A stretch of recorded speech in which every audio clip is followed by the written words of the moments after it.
जय हिंद। इससे पिछले सेशन में हमने बात की थी लैंड एंड सी ब्रिजेस के बारे में और हमने पढ़ा था माउंटेन एंड वैली विंड्स के बारे में। इन सभी टॉपिक्स के बारे में इससे पिछले सेशन में हमने पढ़ लिया था, बातचीत कर ली थी। आज के सेशन में सबसे पहले हम बात करेंगे एयर मासेस के बारे में। सबसे पहले तो बेसिक सवाल, एयर मास का मतलब क्या होता है? और अगर बहुत सिंपल लैंग्वेज बोलें तो जब कोई एयर किसी होमोजीनियस एरिया के ऊपर, होमोजीनियस एरिया जैसे कोई वास्ट ओशन का सरफेस है, होमोजीनियस एरिया जैसे कोई लंबा चौड़ा प्लेन एरिया है, जब कोई एयर किसी होमोजीनियस एरिया के ऊपर एक लंबे टाइम तक रहती है तो वो जो एयर है उस एरिया के कैरेक्टरिस्टिक्स को अक्वायर कर लेती है। उस एरिया के कैरेक्टरिस्टिक्स जैसे टेम्परेचर है, जैसे ह्यूमिडिटी है, जैसे मॉइस्चर है, उस एरिया के जो भी कैरेक्टरिस्टिक्स होते हैं उन कैरेक्टरिस्टिक्स को वो एयर अक्वायर कर लेती है। और अब ये जो एयर है इसके टेम्परेचर के अपने अलग कैरेक्टरिस्टिक्स होंगे, इसके ह्यूमिडिटी के अपने अलग कैरेक्टरिस्टिक्स होंगे। जिस भी होमोजीनियस एरिया के ऊपर ये एयर सफिशिएंटली लंबे टाइम तक रही होगी, उस एरिया के जो भी कैरेक्टरिस्टिक्स होंगे उन कैरेक्टरिस्टिक्स के अकॉर्डिंग ही अब इस एयर के भी कैरेक्टरिस्टिक्स बन जाएंगे। ये जो लंबा चौड़ा मास ऑफ एयर है, ये जो लंबी चौड़ी बॉडी ऑफ एयर है, इसी बॉडी को क्या बुलाया जाता है? इसी बॉडी को एयर मास बुलाया जाता है। और ये जो एयर मास होता है इसमें horizontal variation in terms of temperature, in terms of moisture ना के बराबर देखने को मिलता है। हॉरिजॉन्टल वेरिएशन होता ही नहीं है। बेहद सिंपल। एयर मास के फॉर्मेशन की कहानी क्या है? जब कोई एयर किसी होमोजीनियस एरिया के ऊपर एक लंबे टाइम तक रहती है तो वो जो एयर है उस एरिया के कैरेक्टरिस्टिक्स को अक्वायर कर लेती है। और अब ये जो एयर है इसके टेम्परेचर के, ह्यूमिडिटी के अपने अलग कैरेक्टरिस्टिक्स होंगे। ये जो मास ऑफ एयर है, ये जो लंबी चौड़ी बॉडी ऑफ एयर है, इसी को क्या बुलाया जाता है? इसी को एयर मास बुलाया जाता है। और ये जो एयर मास है इसमें horizontal variation in terms of temperature, in terms of moisture ना के बराबर देखने को मिलता है। अच्छा, एयर मास क्या होता है वो तो हमें समझ में आ गया। ये जो होमोजीनियस सरफेस होता है जिसके ऊपर ये एयर मास फॉर्म होता है, इस होमोजीनियस सरफेस को क्या बुलाया जाता है? इस होमोजीनियस सरफेस को सोर्स रीजन बुलाया जाता है। क्या बुलाया जाता है? सोर्स रीजन बुलाया जाता है। और अगर सोर्स रीजन्स की बात करें तो 5 मेजर सोर्स रीजन्स हैं जिनके ऊपर एयर मासेस फॉर्म होते हैं। वो 5 मेजर सोर्स रीजन्स कौन कौन से हैं? एक है warm tropical and subtropical oceans. जो वार्म ट्रॉपिकल और सब ट्रॉपिकल ओशंस हैं उनके ऊपर एयर मासेस फॉर्म होते हैं। दूसरा, सब ट्रॉपिकल हॉट डेजर्ट्स। जो सब ट्रॉपिकल हॉट डेजर्ट्स हैं उनके ऊपर एयर मासेस फॉर्म होते हैं। तीसरा, relatively cold high latitude oceans. जो हाई लैटिट्यूड में ओशंस हैं उनके ऊपर एयर मासेस फॉर्म होते हैं। चौथा, the very cold snow covered continents in high latitude. High latitudes में जो कॉन्टिनेंट्स हैं जो कि स्नो कवर्ड रहती हैं उन कॉन्टिनेंट्स के ऊपर एयर मासेस फॉर्म होते हैं। और पांचवा, permanently ice covered continents in the Arctic and Antarctic. Arctic में और अंटार्कटिक में एयर मासेस फॉर्म होते हैं। तो अगर बात करें सोर्स रीजंस की तो 5 मेजर सोर्स रीजंस हैं। कौन कौन से? Warm tropical and subtropical oceans, subtropical hot deserts, relatively cold high latitude oceans, very cold snow covered continents in high latitudes, और लास्ट आर्कटिक एंड अंटार्कटिक। अच्छा, ये जो एयर मासेस हैं, in air masses के बारे में अगर थोड़ा और डिटेल में बात करें तो ये जो एयर मासेस के टाइप्स हैं इनको दो बेसिस पे डिवाइड करके देखा जाता है। एक तो on the basis of location देखा जाता है, एक तो on the basis of location देखा जाता है। और लोकेशन के बेसिस पे 5 टाइप के एयर मासेस हैं। कौन कौन से 5 टाइप के एयर मासेस हैं? एक होता है आर्कटिक एयर मास। एक कौन सा होता है? Arctic air mass. ये जो आर्कटिक एयर मास है इसको कैपिटल ए से दिखाया जाता है। फिर दूसरा होता है पोलर एयर मास, या फिर ये कहें कि जो पोल्स वाले लोकेशन पे एयर मासेस फॉर्म होते हैं तो पोलर एयर मास। और ये जो पोलर एयर मास होता है इसको कैपिटल पी से दिखाया जाता है। फिर तीसरा होता है tropical air mass. Tropical location में जो एयर मास फॉर्म होता है, और ये जो ट्रॉपिकल एयर मास होता है इसको कैपिटल टी से दिखाया जाता है। फिर चौथा होता है इक्वेटोरियल एयर मास, और ये जो इक्वेटोरियल एयर मास है इसको कैपिटल ई से दिखाया जाता है। और लास्ट होता है एंटार्क्टिक एयर मास। ये जो एंटार्क्टिक एयर मास है इसको डबल ए से दिखाया जाता है। लोकेशन के बेसिस पे अगर बात करें तो एयर मासेस के फॉलोइंग टाइप्स हैं। एक है आर्कटिक एयर मास जिसको कैपिटल ए से दिखाया जाता है। दूसरा है पोलर एयर मास जिसको कैपिटल पी से दिखाया जाता है। तीसरा है ट्रॉपिकल एयर मास जिसको कैपिटल टी से दिखाया जाता है। चौथा है इक्वेटोरियल एयर मास जिसको कैपिटल ई से दिखाया जाता है। और पांचवा है अंटार्कटिक एयर मास जिसको कैपिटल डबल ए से दिखाया जाता है। अच्छा, ये जो एयर मासेस हैं इनको क्लासिफाई करने का दूसरा बेसिस है on the basis of surface properties. Surface की प्रॉपर्टीज के बेसिस पे भी एयर मासेस के टाइप्स हैं, और सरफेस की प्रॉपर्टीज के बेसिस पे दो टाइप के एयर मासेस होते हैं। एक होता है मैरी टाइम एयर मास। एक कौन सा होता है? Maritime air mass. Basically water body के ऊपर जो एयर मास फॉर्म होता है उसको बोलते हैं मैरी टाइम एयर मास, और इसको स्मॉल एम से दिखाया जाता है। और दूसरा होता है कॉन्टिनेंटल एयर मास, और ये जो कॉन्टिनेंटल एयर मास होता है इसको स्मॉल सी से दिखाया जाता है। अब देखो, ये जो एयर मासेस फॉर्म होते हैं इन दोनों के कॉम्बिनेशन से फॉर्म हो सकते हैं। जैसे एक तरफ अपन लिख लें ए पी टी ई और डबल ए, और दूसरी तरफ हम लिख लें एम और सी। अब एक एयर मास जो है वो एम ए फॉर्म हो सकता है, मतलब मैरीटाइम लोकेशन पे आर्कटिक रीजन में।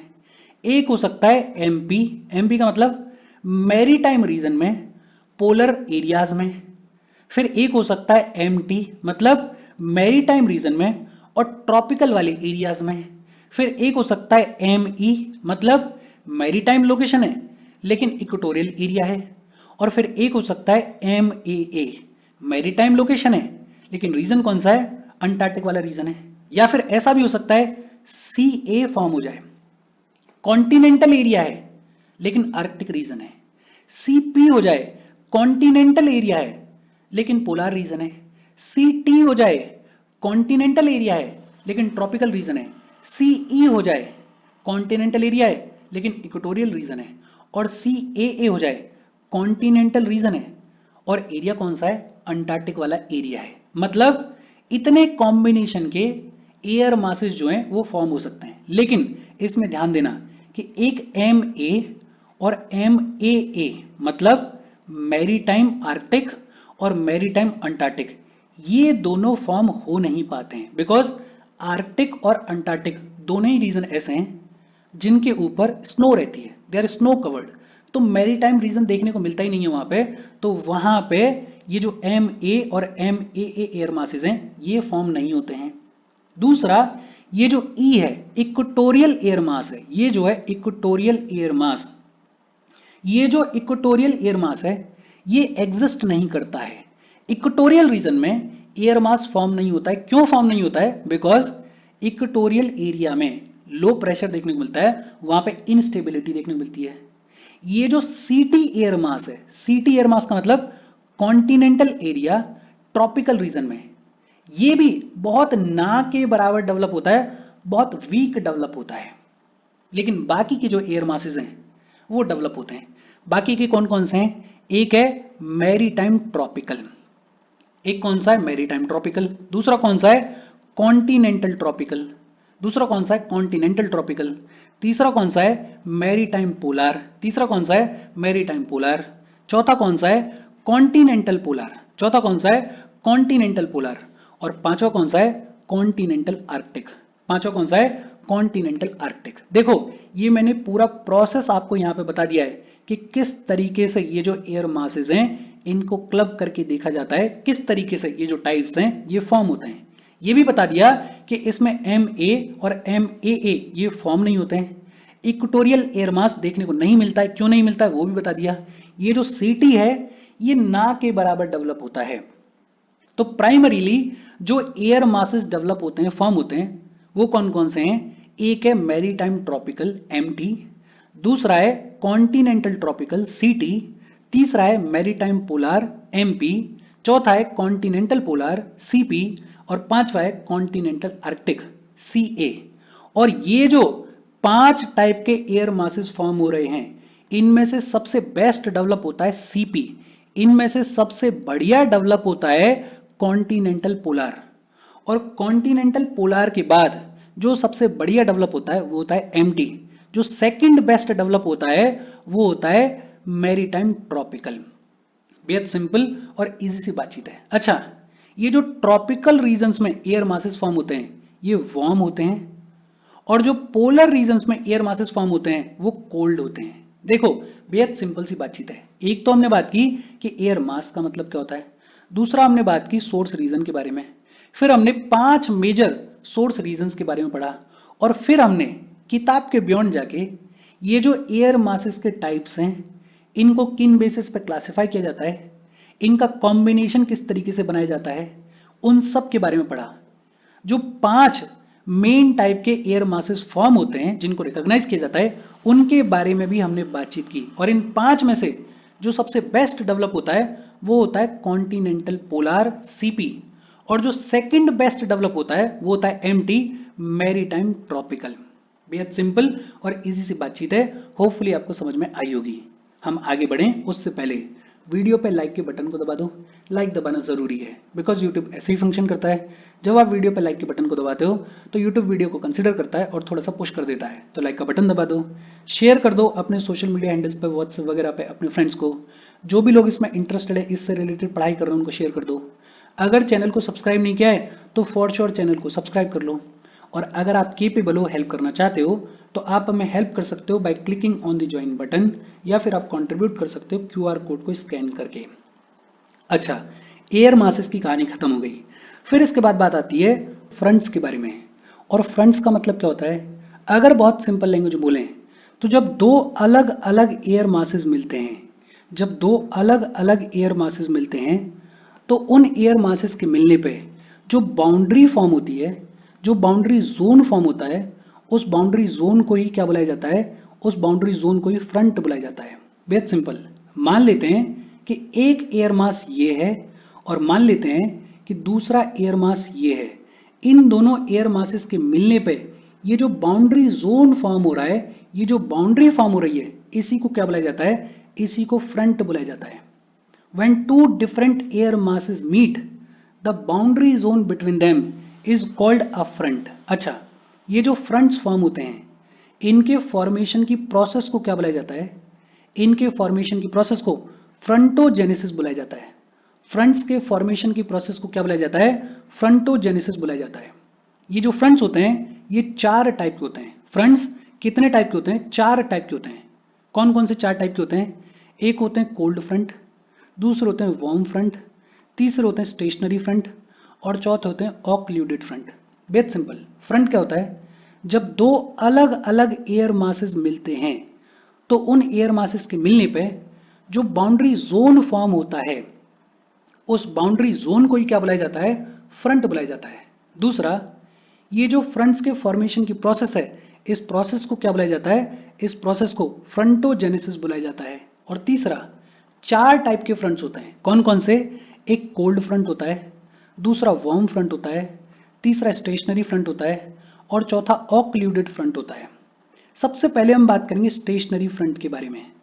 और स्टेशनरी फ्रंट का मतलब क्या होता है, बेहद सिंपल लैंग्वेज में अगर बोलें तो मान लेते हैं कि एक एयर मास ये है और मान लेते हैं कि दूसरा एयर मास ये है। इन दोनों एयर मासेस के मिलने पे ये जो फ्रंट फॉर्म हो रहा है, इस फ्रंट पे कोई भी वेदर फिनोमिनाज देखने को नहीं मिल रहे हैं। ये जो फ्रंट फॉर्म हो रहा है इस पे कोई भी वेदर वेरिएशंस देखने को नहीं मिल रही हैं। ये जो फ्रंट फॉर्म हो रहा है ये एकदम स्टेशनरी है, ये एकदम शांत है। तो ऐसे फ्रंट को क्या बुलाया जाता है, ऐसे फ्रंट को स्टेशनरी फ्रंट बुलाया जाता है। When the front remains stationary, it is called a stationary front। बेहद सिंपल, जब दो एयर मासेस मिलते हैं उनके मिलने पे जो फ्रंट फॉर्म हो रहा है, अगर इस फ्रंट पे कोई भी वेदर फिनोमिनाज देखने को नहीं मिल रहे हैं, अगर ये फ्रंट एकदम स्टेशनरी है, एकदम शांत है, तो ऐसे फ्रंट को क्या बुलाया जाता है, ऐसे फ्रंट को स्टेशनरी फ्रंट बुलाया जाता है। फिर इसके बाद अगला है कोल्ड फ्रंट। और कोल्ड फ्रंट में क्या होता है, देखो कोल्ड फ्रंट में जो कोल्ड एयर मास होता है, कोल्ड फ्रंट में जो कोल्ड एयर मास होता है वो वार्म एयर मास की तरफ मूव कर रहा होता है। जो कोल्ड एयर मास होता है वो वार्म एयर मास की तरफ मूव कर रहा होता है। इसको ऐसे समझो कि कोई इंसान है और वो इंसान यहां पे खड़ा हुआ है। वो इंसान जो है वो यहां पे खड़ा हुआ है और यहां पे एक वार्म एयर मास है। यहां पे एक वार्म एयर मास है और इधर से कोई कोल्ड एयर मास है। इधर से ये कोई कोल्ड एयर मास है। ये कोल्ड एयर मास जो है वो वार्म एयर मास की तरफ मूव कर रहा है। अच्छा, ये जो इंसान है, जैसे जैसे ये कोल्ड एयर मास इस वार्म एयर मास की तरफ आएगा तो इस इंसान को क्या लगेगा? इस इंसान को लगेगा कि जो एयर है उसका टेम्परेचर कम होते जा रहा है, क्योंकि कोल्ड एयर मास अप्रोच कर रहा है। कोल्ड एयर मास जो है वो वार्म एयर मास की तरफ आ रहा है। तो इस इंसान को जो कि वार्म एयर मास में खड़ा हुआ है उसको क्या लगेगा कि टेम्परेचर जो है वो डिक्रीज हो रहा है और प्रेशर जो है वो इंक्रीज हो रहा है। और जब ऐसा होता है कि cold air mass warm air mass की तरफ आए तो होगा क्या? इन दोनों के मिलने पे जो फ्रंट फॉर्म होगा उस फ्रंट को क्या बुलाया जाता है? उस फ्रंट को कोल्ड फ्रंट बुलाया जाता है। और देखो, कोल्ड फ्रंट पे वेदर फिनोमिना किस तरीके के देखने को मिलते हैं। मान लेते हैं कि ये है वार्म एयर मास और ये वही कोल्ड एयर मास है जो कि वार्म एयर मास की तरफ मूव कर रहा था। अब जैसे ही ये cold air mass warm air mass से टकराएगा तो ये तो कोल्ड एयर मास है, हवा एकदम ठंडी है और ठंडा एयर मास हैवी होगा, डेंस होगा। तो ये तो हैवी है, डेंस है, तो इसको तो बहुत ज्यादा दिक्कत होगी नहीं। लेकिन ये जो वार्म एयर मास है, ये जो वार्म एयर है, ये वार्म एयर रिलेटिवली लाइट होगी। तो जैसे ही कोल्ड एयर मास इससे आके टकराएगा, ये जो वार्म एयर मास है ये एकदम से ऊपर की तरफ जाएगा, ये एकदम से ऊपर की तरफ उछलेगा। और जैसे ही वार्म एयर ऊपर की तरफ जाएगी, वार्म एयर कंडेंस होगी और क्लाउड्स के फॉर्मेशन की शुरुआत होगी।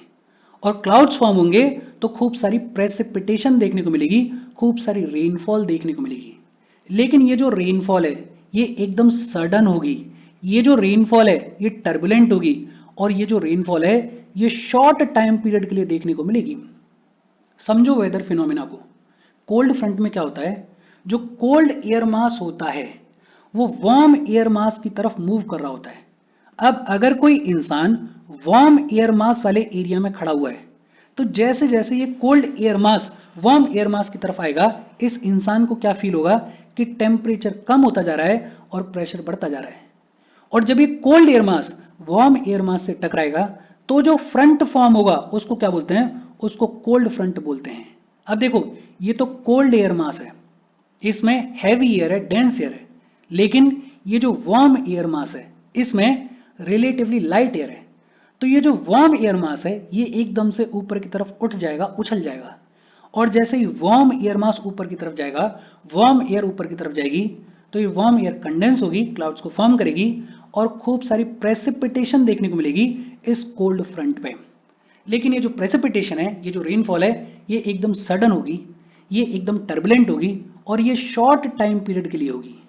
और फिर इसके बाद है वार्म फ्रंट। और वार्म फ्रंट में क्या होता है? वार्म फ्रंट में जो वार्म एयर मास होता है वो कोल्ड एयर मास की तरफ मूव कर रहा होता है। वार्म फ्रंट में जो वार्म एयर मास होता है वो कोल्ड एयर मास की तरफ मूव कर रहा होता है।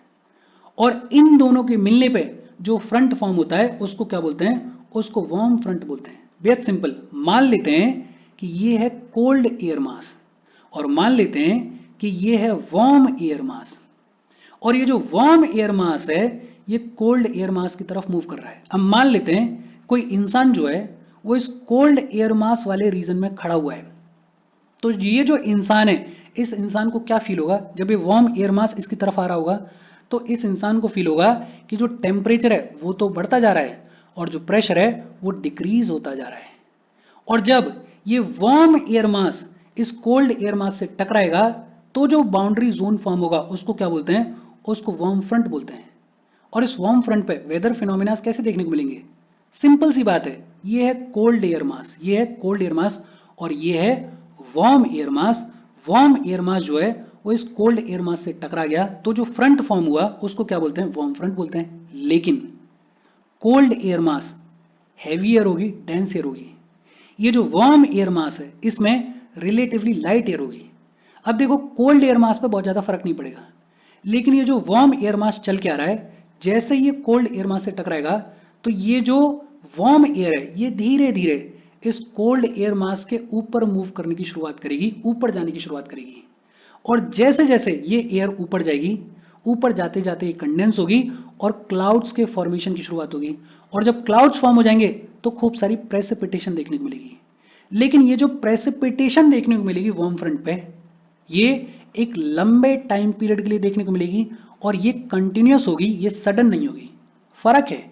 जब हम बात कर रहे थे कोल्ड फ्रंट के बारे में, तो कोल्ड फ्रंट पे जो वेदर फिनोमेना देखने को मिलता है, वहां पे सडन रेनफॉल देखने को मिलती है, वहां पे टर्बुलेंट रेनफॉल देखने को मिलती है, वहां पे शॉर्ट टाइम पीरियड के लिए रेनफॉल देखने को मिलती है। लेकिन जब हम बात कर रहे हैं वार्म फ्रंट के बारे में, तो ये जो वार्म फ्रंट है इस पे रेनफॉल देखने को मिलती है, लेकिन लॉन्ग टाइम पीरियड के लिए देखने को मिलती है। बिकॉज ये जो वार्म एयर मास है ये धीरे धीरे कोल्ड एयर मास के ऊपर राइज कर रहा है, आराम आराम से राइज कर रहा है। तो आराम आराम से क्लाउड्स का फॉर्मेशन हो रहा है, और क्लाउड्स का फॉर्मेशन होते जा रहा है तो रेनफॉल भी होते जा रही है।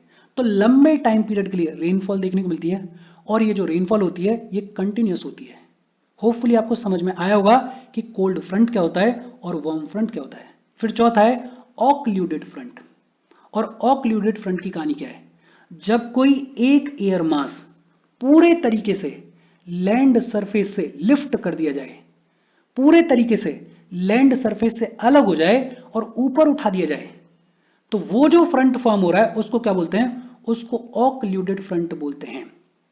फॉर एग्जाम्पल मान लेते हैं कि ये एक एयर मास है, या इसको थोड़ा अलग तरीके से ड्रॉ करते हैं। मान लेते हैं कि ये एक एयर मास है और ये कोई दूसरा एयर मास है। ये जो दूसरा एयर मास है ये मूव करके आ रहा है इस ए एयर मास की तरफ। ये जो बी एयर मास है ये मूव करके आ रहा है ए एयर मास की तरफ। मान लेते हैं कि ये जो ए एयर मास है ये कोल्ड एयर मास है, और ये जो बी एयर मास है ये वार्म एयर मास है। अब होगा क्या कि जैसे ही ये बी एयर मास ए एयर मास से टकराएगा, धीरे धीरे ये जो बी एयर मास है ये ऊपर की तरफ राइज करने की शुरुआत करेगा। एक पॉइंट ऑफ टाइम ऐसा आएगा कि ये जो ए एयर मास है, ये जो ए एयर मास है, इसको मैं दोबारा यहां पे ड्रॉ कर रहा हूं। ये जो ए एयर मास है, इस ए एयर मास के ऊपर ये जो बी एयर मास है ये पूरे तरीके से चढ़ जाएगा, और इसका जो कांटेक्ट है लैंड के साथ में वो पूरे तरीके से खत्म हो जाएगा। ये जो ए एयर मास है, ये ए एयर मास इस बी एयर मास को पूरे तरीके से ऊपर अपलिफ्ट कर देगा। ये जो फ्रंट फॉर्म हो रहा है अब, इस फ्रंट को क्या बोलते हैं? इसको ऑक्लूडेड फ्रंट बोलते हैं। और ऑक्लूडेड फ्रंट का मतलब क्या है? कि ये जो फ्रंट है ये अब अपनी डेथ की तरफ, अब अपने खत्म होने की तरफ बढ़ रहा है। भाई ये जो बी एयर मास है इसका कांटेक्ट ही लैंड सरफेस से खत्म हो गया, तो इवेंचुअली ये जो एयर मास की प्रॉपर्टीज हैं, टेम्परेचर की, ह्यूमिडिटी की, वो भी धीरे धीरे खत्म हो जाएंगी। तो एक तरीके से ये जो फ्रंट है ये अल्टीमेटली खत्म हो जाएगा। तो ऑक्लूडेड फ्रंट का मतलब क्या होता है? ऐसा फ्रंट जिसमें एयर मास जो है उसको लैंड सरफेस से पूरे तरीके से ऊपर की तरफ लिफ्ट कर दिया गया है, ऐसे फ्रंट को क्या बुलाया जाता है? ऐसे फ्रंट को ऑक्लूडेड फ्रंट बुलाया जाता है। बेहद सिंपल और इजी सी बातचीत है। ये प्रेसिपिटेशन, ये क्लाउड्स, ये टेम्परेचर, ये बारिश, ये सब किस तरीके से होता है उसको हमने साथ के साथ यहाँ पे देख लिया है। होपफुली आपको समझ में आया होगा कि कोल्ड फ्रंट क्या होता है, वार्म फ्रंट क्या होता है, ऑक्लूडेड फ्रंट क्या होता है, और स्टेशनरी फ्रंट क्या होता है। बेहद सिंपल और इजी सी बातचीत है। फिर भी अगर कोई डाउट हो तो कमेंट करके पूछ लेना। Thank you very much.